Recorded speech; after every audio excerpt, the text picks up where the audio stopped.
Assalamualaikum warahmatullahi wabarakatuh. Balik lagi di Iko Berita Tahapo-Hapo.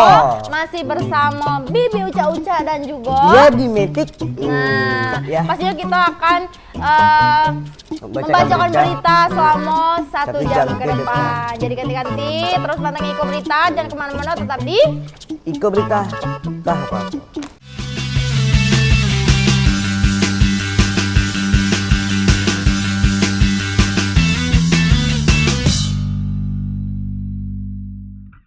Nah, balik lagi di Iko Berita Tahapo-Hapo. masih bersama Bibi Uca-Uca dan juga Yadi Metik. Nah, jadi kali Iko di segmen pertama ini ada tentang kriminal. Kriminal. Ini tulisannya di sini. Iya. Tapi sebenarnya kriminal. Iya, di pelajaran jadi kriminal. Kriminal. Ya. Nah, jadi di berita pertama ini ada apa nih, Di berita pertama ada APD remaja berusia 12 tahun diduga menjadi korban perundungan yang dilakukan yang dilakukan dua seniornya di Pondok Pesantren Tawakal Tri Sukses Kota Jambi yang mengakibatkan korban mengalami luka fisik dan mental hingga dirawat ke rumah sakit. Kedua terduga pelaku tersebut dilaporkan ayah korban ke Polda Jambi. Jadi balik lagi ini ada berita yang lagi hangat, yang lagi viral di Kota Jambi. Ini tentang perundungan atau bullying yang dilakukan oleh siswa pondok pesantren di salah satu pondok pesantren di Kota Jambi. Nah, kasihannya korbannya ini mengalami cedera fisik dan juga mental. Nah, coba kita tengok dulu beritanya nih. Iko dia berita. Salah seorang santri Pondok Pesantren Tawakal Tri Sukses Kota Jambi diduga mengalami tindak perundungan oleh dua orang seniornya. Rikarno Widi selaku orang tua APD, remaja 12 tahun yang menjadi korban dalam kasus ini, melaporkan kejadian tersebut ke Polda Jambi. Korban diketahui mengalami luka serius akibat perundungan tersebut, hingga dirawat di RSUD Raden Matahir Jambi. Laporan tersebut terdaftar dalam laporan polisi STPL garing 342 garing 11 Romawi garing 2023 SPKT Polda Jambi tanggal 30 November 2023. Sekarang ini kami menindaklanjuti arahan dari pendamping kami dari Dinsos BPA dan dari KPAI untuk melaporkan kejadian ini. Dan untuk sementara ini laporannya adalah terkait anak saya yang dirawat di Rumah Sakit Pasakeh. Itu kejadiannya kapan dan seperti apa? Kejadiannya untuk yang penggesekan di kelamin ini sudah terjadi 4 kali. Tapi kemudian yang kami laporkan cukup di tanggal 22 sama tanggal 24-nya. 2 kali ya? Iya, yang kami laporkan saja. Ada digesek gimana? Digesek itu prakteknya itu tangan anak saya, mulut anak saya dibekam. Kemudian tangannya dipegang, kan 2 orang pelakunya. Kemudian kaki anak saya dipegang, kuat dipaksa. Kemudian kaki si pelaku itu nendang anak saya, nendang kemaluan anak saya. Paham lah ya. Terus setelah itu selesai, anak saya masih kesakitan. Kemudian kaki si pelaku satunya ini menginjak perut anak saya. Sementara itu, pihak Yayasan Tri Sukses saat dihubungi melalui via telepon menjelaskan pihaknya sudah mempertemukan korban dan pelaku, dan persoalan ini telah berujung damai dan tidak terjadi tuntutan. Konfirmasi Pak soal ada perundungan bully Pak di pondok pesantren kita yang berada di belakang Persijam ini Pak, yang viral kemarin Pak, malam tadi maksud saya. Itu secara ini alhamdulillah sudah damai-damai, nggak ada permasalahan. Sampai sekarang udah kami amankan, itu tidak ada tidak ada efek sampingnya lagi ke masyarakat yang lain, karena itu sudah damai antara pelaku dengan korban, sudah damai. Kalau untuk pelakunya Pak masih ada di pondok berarti Pak? Iya, semuanya sudah damai. Apakah ada orang tua dari pelaku Pak? Semuanya sudah damai, antara pelaku dan korban sudah ditemukan dan sudah damai. Tidak ada tuntut menuntut dan semua itu sudah selesai. Siap Pak, tapi maaf Pak. Torik, JEK TV, melaporkan. Nah, aku paling kesel sama yang namanya kasus bullying nih. Sama yuk. Karena apa yo? Ini kan sudah amat sangat merugikan. Karena dia sudah menyakiti fisik dan juga mental anak tersebut. Betul. Dan juga ini sih saya di yang bully juga, ya kan? Banyak masalah. Sebenarnya kalian untuk anak-anak yang membuli atau pelaku yang membuli ini, kalian memang tidak dapat efek penjara, tapi satu sisi kalian tuh bisa dapat efek efek samping, efek samping tengah, efek ini ya, efek negatifnya banyak dicap. Dia tuh suka kayak gini gitu nah. Iya, kalian jadi dapat apa sih namanya ini sanksi sosial Sanksi gitu. sosial. Nah, Jadi harusnya memang ada diberlakukan yang kayak gitu. Betul, itu harus wajib, harus ada sudah. Karena kasihan kan sampai kemaluannya di gesek pakai kaki kan kasihan. Itu parah ya sih. Padahal dia di sana menuntut ilmu di pesantren tuh. Nah, semoga tidak terjadi lagi yang kayak gitu. Jadiin pelajaran. Dan Nah, apa di? Ada yang mau buat dikit-dikit dulu lah. Nah, iya. Kalau di berita kedua ini Iya. masih ada DPO pengeroyokan diamankan polisi di wilayah Arizona Jambi. Nah, Satreskrim Polresta Jambi berhasil mengamankan 2 orang DPO kasus pengeroyokan yang mana salah satu korbannya merupakan personil kepolisian. Nah, berani-beraninya polisi yang dikeroyoknya. Keroyok, wah sadis sih. Macam mana kita tengok dulu berita Iko dia berita. Kedua pelaku yang berhasil diamankan ini berinisial I dan M. Kedua pelaku tersebut diamankan saat bersembunyi di Provinsi Lampung. Penangkapan ini merupakan hasil dari pengembangan kasus. Sebelumnya, pelaku diduga melakukan pengeroyokan yang mengakibatkan korban terluka yang terjadi di wilayah sekitar Arizona Jambi. Saat ini pelaku yang sudah diamankan berjumlah 7 orang. Aksi pengeroyokan ini dilakukan terhadap 2 korban yang mengakibatkan salah satu dari korban di Treskrim Sus Polda Jambi, yakni Andri Sitompul, dirawat di Rumah Sakit Bayangkara. Kasat Treskrim Polresta Jambi Kompol Indra menjelaskan, setelah mengetahui keberadaan pelaku di Provinsi Lampung, pihaknya langsung berkoordinasi dengan Polres Tulang Bawang untuk menangkap pelaku DPO tersebut. Anggota polisi, alhamdulillah pada tanggal 4 November kemarin kita setelah melakukan penangkapan terhadap 2 orang DPO yang berada di Lampung. Salah satunya inisial I yang bersangkutan merupakan eksekutor dalam tindakan tersebut. Kita tetap mengejar, ada sisa 3 DPO yang akan kita lakukan pengejaran. Saat ini sudah kita masukkan dalam daftar pencarian orang dan masih dalam proses penyidikan untuk dilakukan pencarian. Orang ini ditangkap di rumah keluarganya atau memang yang bersangkutan berusaha melarikan diri dari Jambi ke Lampung. Alhamdulillah kita juga di backup oleh Polres Tulang Bawang dalam melakukan ungkap kasus ini, sehingga proses pelarian dia dapat dilakukan pencegahan dan dilakukan penangkapan. Statusnya apa, masih pelajar? 1 dewasa. yang eksekutornya atau pada Yang eksekutor dewasa, satunya lagi inisial M juga dewasa. Torik, JEK TV melaporkan. Nah, itulah ya, lagi-lagi berulang lagi remaja lagi. Mereka tidak memikirkan masa depan mereka ke depannya kayak mana. Apalagi yang dikeroyok nih polisi gitu nah. Polisi pula itu lagi kadang pergaulan bebas tuh tidak mandang lagi polisi atau warga masyarakat biasa gitu nah. Wajib dites urin sih. Wajib harus Karena apa, dia mempunyai keberanian yang luar biasa. melalui batas ya kan, melalui batas. Ya, pula. Jadi ganti-ganti jangan sampai berbuat ulah yang merugikan diri sendiri dan orang lain. Jangan sampai.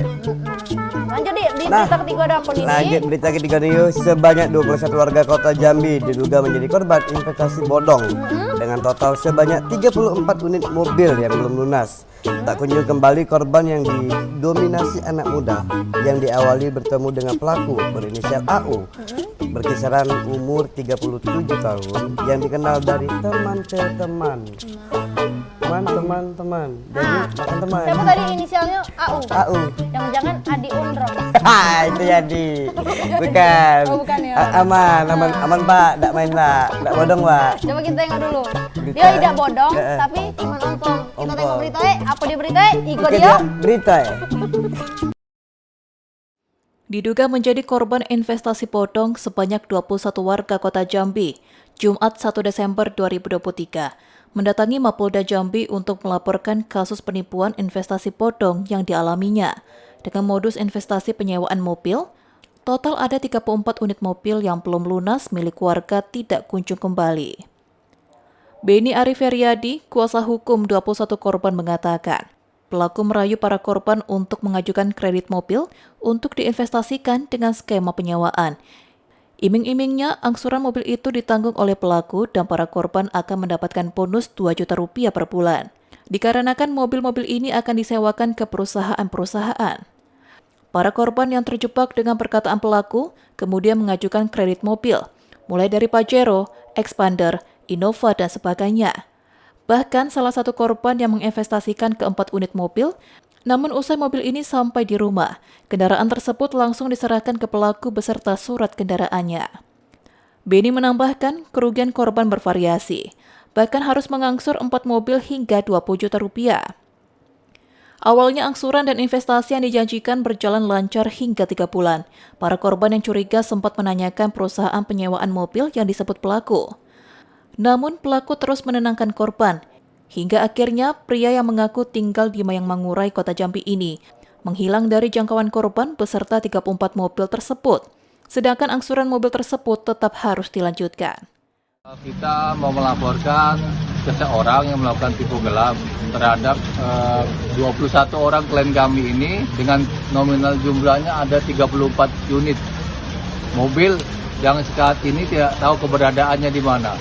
Setiap ditanya kepada si pelaku ini, aman itu kan kerja aku, kalian tanya-tanya. Tapi kan mereka ini harus tetap mengangsur mobil setiap bulannya, yang nominalnya cukup lumayan. Ada satu orang itu 5 mobil, angsurannya itu kira-kira ya di atas 20 juta, ada yang 14 juta, macam-macam. Sementara penghasilan mereka tiap bulan tidak sampai untuk mengcover itu. Makanya kita membuat surat laporan ini, tujuannya pelaporan ini untuk bagaimana nanti hasil laporan ini kita mempending tagihan ke leasing dan juga ingin memenjarakan pelakunya. Torik, JEK TV melaporkan.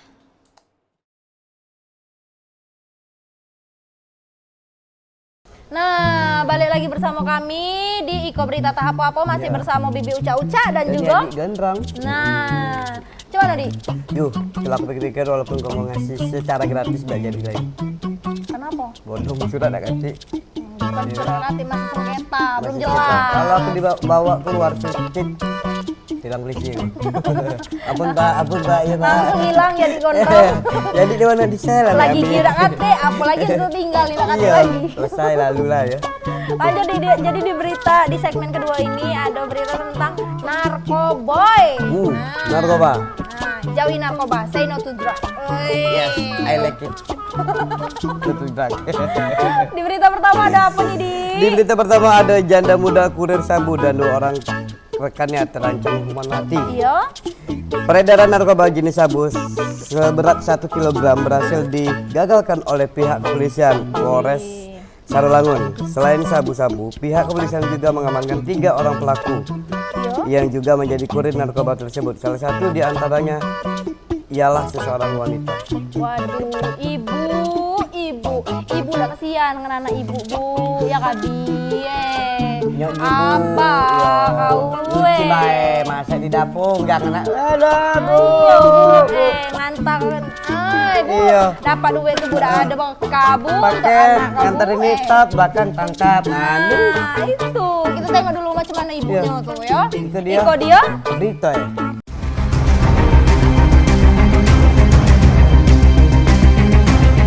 Kepolisian Sarolangun berhasil menggagalkan peredaran narkoba jenis sabu seberat 1 kg bersama barang bukti. Pihak kepolisian juga mengamankan 3 orang pelaku dan 1 diantaranya adalah seorang janda muda. Kapolres Sarolangun AKBP Imam Rahman menjelaskan, pihak kepolisian awalnya mengamankan AD dan AS yang saat itu hendak melakukan transaksi narkoba jenis sabu-sabu, tepatnya di Kelurahan Sarolangun Kembang. Setelah melakukan pengembangan, berhasil juga diamankan janda muda berinisial HT yang merupakan otak pelaku kasus tersebut. Dari keterangan pelaku, sabu seberat 1 kg tersebut akan diedarkan di wilayah Kecamatan Bau, Kabupaten Sarolangun. Dan ketiga pelaku yang merupakan kurir tersebut harus mempertanggungjawabkan perbuatannya dan mendekam di balik jeruji besi Mapolres Sarolangun. Si Adi ini menerima barang dari kurir di wilayah Jambi, terus dibawa ke Sarolangun bersama AS. Untuk yang perempuan ini adalah berperan sebagai pengatur strategi. Jadi AD, AS ini nanti ketemu dengan siapa, barang itu disampaikan atau dikasih kepada siapa, yang ngatur adalah HT. Mereka dijerat dengan pasal berlapis dengan ancaman hukuman mati dan penjara seumur hidup. Barang bukti 1 kg sabu dari tangan pelaku tersebut dimusnahkan oleh pihak kepolisian dengan menggunakan blender. Bagas Setiawan, JEK TV, melaporkan. Nah, janda muda pula. Untung rambutnya tidak pirang. Kalau dia janda pirang tadi, macam mana lagi? Jangan jual sabu. Yuk. Jadi kincir-kinciran yuk. Ya kan? Bu, cepat Bu, jadilah, sadar Ibu. Iya. Selain Ibu merugikan diri Ibu sendiri, juga Ibu merugikan orang lain Ibu. Nah, Keluarga Ibu juga. dan juga duitnya udah berkah. Duitnya udah berkah. Positif lah yuk. Ini hukuman mati. Iyo. Nah, ini lanjut di berita kedua nih. Berita kedua nih, Di berita apa nih? kedua masih tentang narkoboy. Narkoba lagi. Bawa sabu mobil tanpa pengemudi. Antu pengemudi. Dapat pengemudinya. Anti zaman now. Baca mobil lur jemput. Kayak mana ininya? Yang hodam-hodam muncul. Kau datang, aku diam. Kau muncul, aku lari. Beda. Nah, jadi mobil tuh udah kate pengendaranya jadi peredaran narkoba jenis sabu seberat 1 kg itu yang tadi, ya kan? Kalau yang kedua nih tentang bawa sabu mobil tanpa pengemudi, Pengemudi ya kan? berarti? Nah, jadi beritanya aku bacakan dulu, biar aku tidak bingung. Lanjut. Oke. Satres Narkoba Polresta Jambi mengamankan mobil tanpa pengemudi yang membawa narkoba jenis sabu sebanyak 3 kg yang ditemukan di wilayah Lingkar Barat 1 atau Jalan penghubung lintas Jambi Palembang. Kan itu jalur sepi tuh, jadi digunakanlah untuk dia bertransaksi dengan masa-masa Ya, ini lah. dengan bawa-bawahan dia lah ya. Nah, kita tengok dulu di mobilnya mana tau bagus nih. Ya, dulu Iya, ya. kita tengok dulu. Iko dia. Berita. Tim Satres Narkoba Polresta Jambi mengamankan mobil tanpa pengemudi yang membawa narkoba jenis sabu di dalamnya. Sebelumnya, pihak kepolisian menerima laporan dari warga di wilayah Lingkar Barat 1 atau jalan penghubung lintas Jambi Palembang bahwa ada mobil mencurigakan terparkir di pinggir jalan dan tidak ada pemiliknya. Saat diperiksa, mobil Jazz berwarna silver dengan plat nomor BH9481YY tersebut membawa narkoba jenis sabu sebanyak 3 paket dengan berat 3 kg. Saat ini, mobil dan barang bukti narkoba jenis sabu ini telah diamankan di Polresta Jambi.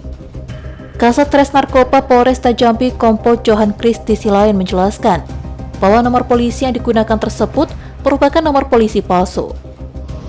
Ada barang yang tertinggal, yaitu mobil yang dicurigai di arah jalan Jambi Palembang. Setelah dapat informasi tersebut, kami langsung menelusuri arah Jambi Palembang. Seputaran jalan Jambi Palembang, sudah kami telusuri dan ketemu ini di dekat PTPN, sebelum PTPN. Nah, setelah itu kami lakukan pemeriksaan bersama dengan ada security, kemarin ada 4 orang bermasalah security di sana. Kita panggil bersama-sama untuk menyaksikan, kita bisa juga kita temukan ada 3 paket atau 3 kilo lebih barang bukti narkoba. Informasinya kalau keterangannya sih baru ya, baru kita dapat di sekitar jam 04.30 lah. Kompol Johan juga menambahkan, saat ini pemilik kendaraan yang membawa narkoba jenis sabu ini masih dalam proses pengembangan dan penyelidikan lebih lanjut. Torik, JEK TV, melaporkan. Nah, balik lagi kita. Balik lagi bersama Bibi Uca-Uca dan juga Jadi mitik-mitik. kau ini ganti terus, tadi kau bilang jadi Kau gombrong. Ayu apa tadi baby Uca-Uca. Aku harus dua juga lah. Jadi jadi mitik-mitik. Jadi mitik kedua ya kan. Jadi ganti-ganti balik lagi bersama Bibi Uca-Uca dan juga Jadi mitik-mitik. di Iko Berita. Tahapo-hapo. Nah, di segmen 3 ini ada tentang serba-serbi. Yang pertama beritanya ada pekerjaan fisik ruas jalan tol Trans Sumatera Jambi terus berproses positif. Hingga saat ini realisasi pekerjaan tol Jambi telah mencapai 37%. Nah, kayaknya tahun depan kita udah bisa lewat Palembang. Palembang Jambi, kita balik hari juga Bukan balik hari lagi, bukan balik lagi hari lagi, balik jam. Iya. Cepet. Nah, kita tengok dulu seberapa Progresnya. seberapa sudah berjalannya progres dari jalan tol ini tadi. Iko Dio, Berita. Palembang ya. Pekerjaan pembangunan ruas jalan tol Trans Sumatera sesi 3 Jambi terus berjalan positif. Bahkan pekerjaan fisik di lapangan telah dilakukan dan terus berprogres. Kepala Satker Pembangunan Jalan Bebas Hambatan atau PJBH Provinsi Jambi, Beni Kristiawan mengatakan, hingga akhir November kemarin, pekerjaan fisik tol di sesi 3 telah mencapai 37%. Hal ini melebihi batas target dari pekerjaan yang dilakukan.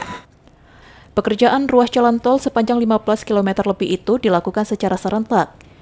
Dimulai pekerjaan pemancangan, penimbunan, dan pekerjaan underpass. Sejauh ini belum ada kendala yang berarti di lapangan dalam percepatan pekerjaan jalan tol tersebut. 6 bulan, masuk bulan ke-6. Saat ini kita sudah mengerjakan pekerjaan pile slab, terus kemudian timbunan, galian, terus kemudian pekerjaan underpass, terus box culvert, termasuk pembuatan jalan akses sudah kita mulai kerjakan. Jarak yang sudah dibuat berapa kilo? Kalau untuk panjangnya sendiri di sini 15 km untuk main road sama 1,8 untuk jalan aksesnya.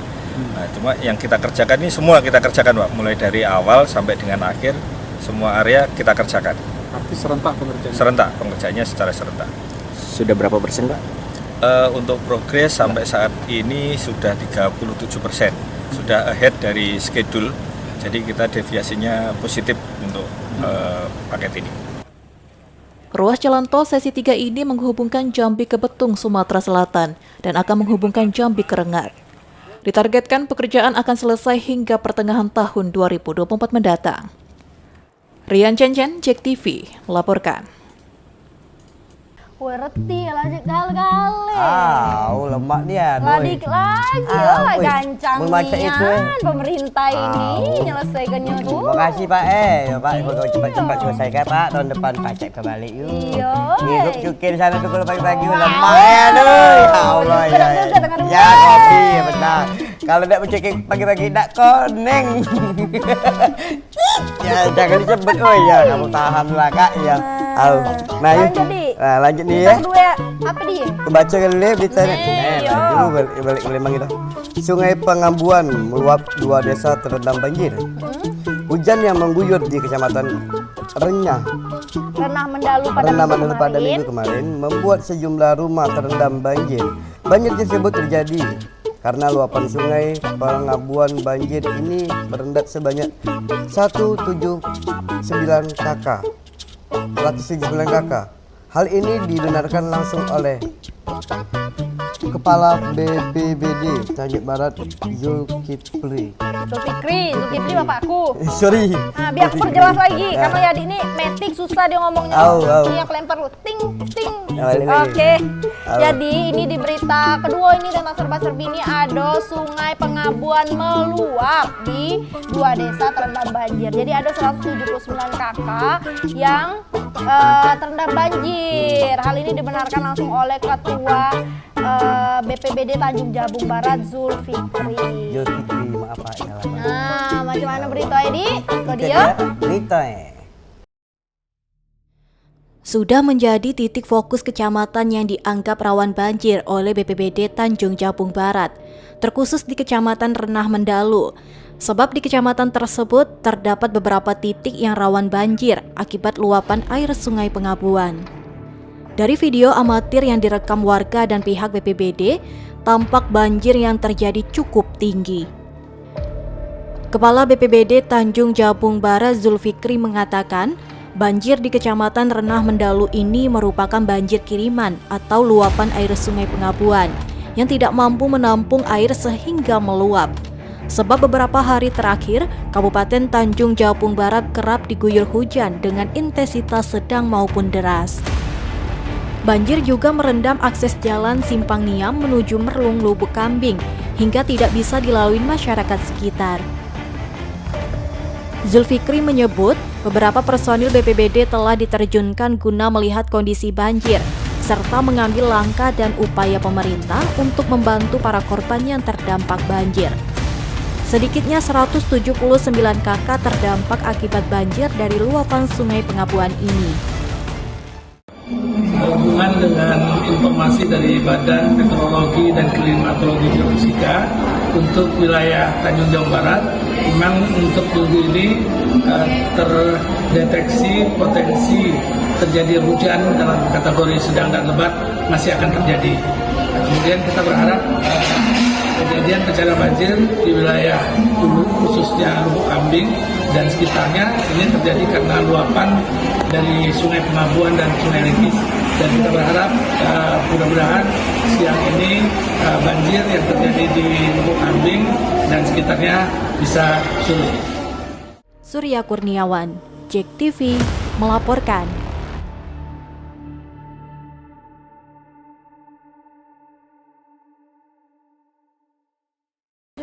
Leganya rasanya kita mulai nih. Balik lagi ganti-ganti. Masih di Iko Berita. Tahapo-hapo. Masih bersama Bibi Uca-Uca dan juga Jadi metik-metik.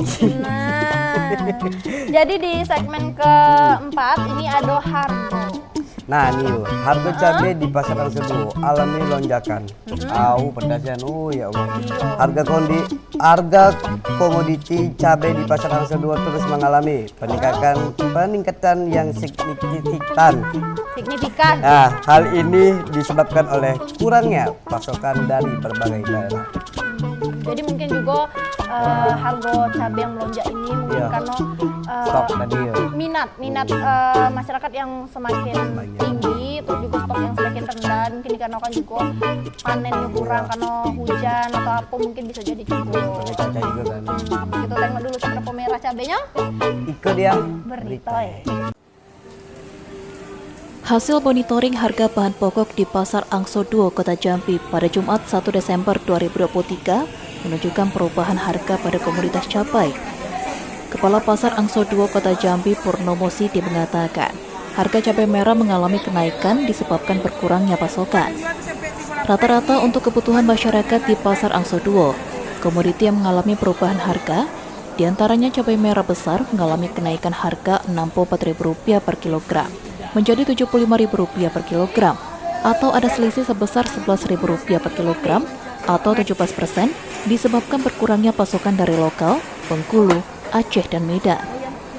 Kemudian untuk cabai merah keriting mengalami kenaikan harga dari Rp68.000 per kilogram menjadi Rp78.000 per kilogram, atau ada selisih sebesar Rp10.000 per kilogram atau 15% disebabkan berkurangnya pasokan dari lokal, Bengkulu, Aceh, dan Medan. Untuk cabai rawit merah masih di angka Rp85.000 per kilogram, rawit hijau Rp50.000 per kilogram, bawang merah Rp24.000, dan bawang putih Rp31.000 per kilogram. Diakui pihaknya, tingginya harga cabai ini juga terjadi secara nasional.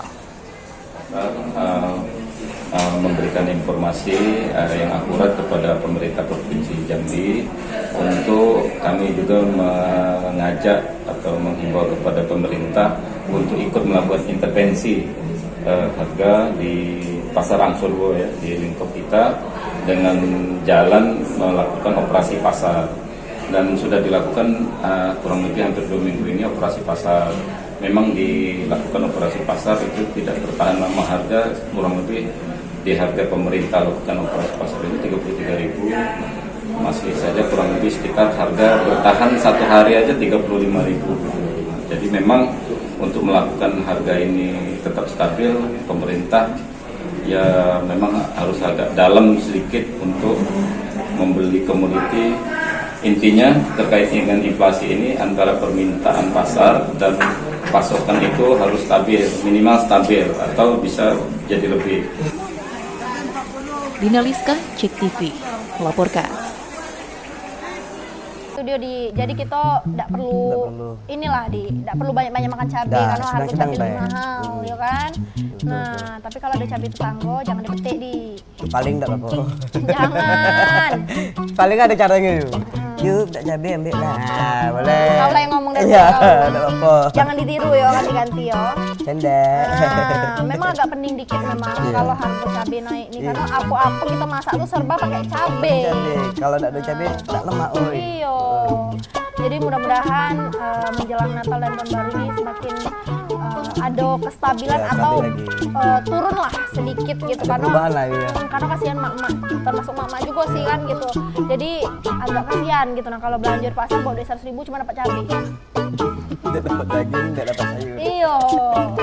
Nah, jadi di berita pertama. Kalau di berita kedua ini ada tentang pameran bonsai di alun-alun Kuala Tungkal. Harga satu bonsai capai 200 juta rupiah.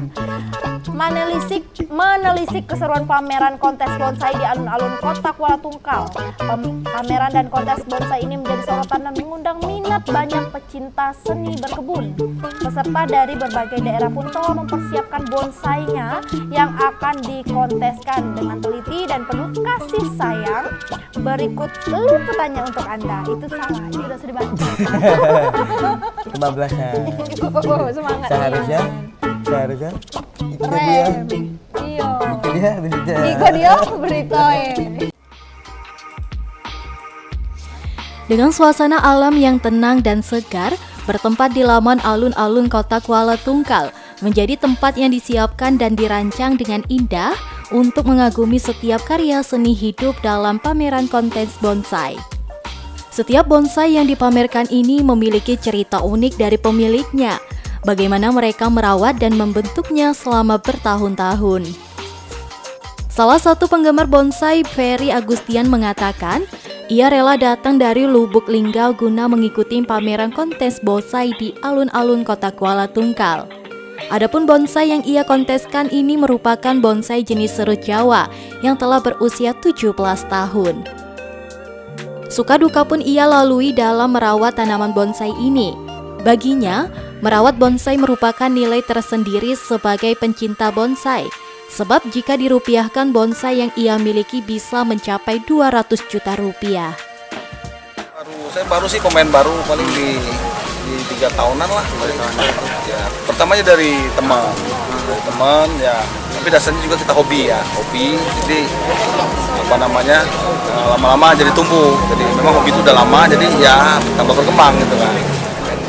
Di atas 200 lah. Di atas juta ya. Kemarin beli berapa? Kemarin kami beli rahasia lah. Di bawah jauh di bawah ini. Puluhan ya? Ini sudah best in show yang kedua. Dan best in class media yang ketiga. Hat-trick berturut-turut. Ini yang kedua best in show. Sebelum ini best in show di Prabu Muli Sumsel. Sementara itu, Wakil Ketua Perkumpulan Penggemar Bonsai Indonesia Tanjung Jabung Barat, Alfaiza Kaniago, mengatakan, pameran nasional kontes bonsai ini sebagai ajang silaturahmi, saling bertukar pikiran dan cerita tentang suka duka bagi penggemar bonsai. Ya, tadi kita bekerja sama dengan pemerintah Kabupaten Tanjung Jabung Barat. Kami dari Perkumpulan Penggemar Bonsai Indonesia cabang Tanjung Jabung Barat yang anggotanya terdiri dari beberapa kecamatan yang ada di Tanjung Jabung Barat, kurang lebih yang aktif 40 orang. Pameran nasional dan kontes bonsai Kalau untuk tingkat nasional baru kali ini kita laksanakan di Kabupaten Tanjung Barat. Tapi untuk kelas lokal dan regional kita laksanakan juga di Kabupaten Tanjung Barat. Pameran nasional kontes bonsai tersebut disambut baik oleh Sekda Tanjung Jabung Barat Agus Sanusi. Ia mengatakan, selain sebagai seni dalam merawat bonsai, ia juga sebagai ajang pariwisata, terutama dalam meningkatkan ekonomi kreatif, karena pameran nasional kontes bonsai ini juga bekerja sama dengan Dinas Pemuda Olahraga dan Pariwisata Tanjung Jabung Barat. Kita dalam bulan ini mudah-mudahan bisa meningkatkan perekonomian. Jadi di samping menyalurkan hobi, juga dapat meningkatkan perekonomian. Memang untuk menjadikan suatu tanaman seperti ini tadi kami sampaikan berapa lama, itu sangat lama. Ada yang sudah turunan, sudah diwariskan. Jadi kita juga yang paling cepatnya berapa? 8 sampai 9 tahun. Memang kesabaran, keturunan. Dan mudah-mudahan seni bonsai ini dapat berkembang di Jawa Barat dan juga dapat meningkatkan perekonomian. Surya Kurniawan, JEK TV melaporkan. Nah, jadi benar-benar jadi kau daripada minat komen cewek. Tidak lagi. Nah, lebih baik kau berkebun. Tengok harga bonsai mencapai 200 juta. Nah, iya kan? Bisa kok motor kau ganti di Scoopy lagi. Jadi apa Rubicon? Nah, mana tahu di Rubicon ecek-ecek itu nah yang Mini koper dulu, mini koper miniatur dulu ya kan, baru amin ke tayo ya. Nah, jadi hati-hati kata berita akhir dari Iko Berita Oti segmen kali ini. Ya betul. Nah, kalian jangan kemana-mana, tetap di Iko Berita tak apa-apa, karena setiap minggunya kami akan membawakan berita-berita yang terupdate, teraktual, terkece, pasti dengan host-host Dan terhot juga ya kan, terhot panas dan terbaru. Nah, di desa aku belikanlah gigi agak susahnya. Oh jangan, ndak ya dibentik lagi. Jadi kopling jadi kayak. Itulah berita-berita yang kami sajikan lagi. Ya. Nah, jangan lupa saksikan terus Iko Berita tak apa-apa setiap hari Rabu Jam 8 malam. hanya di JEK TV Inspirasi. Closing kerabat kerja.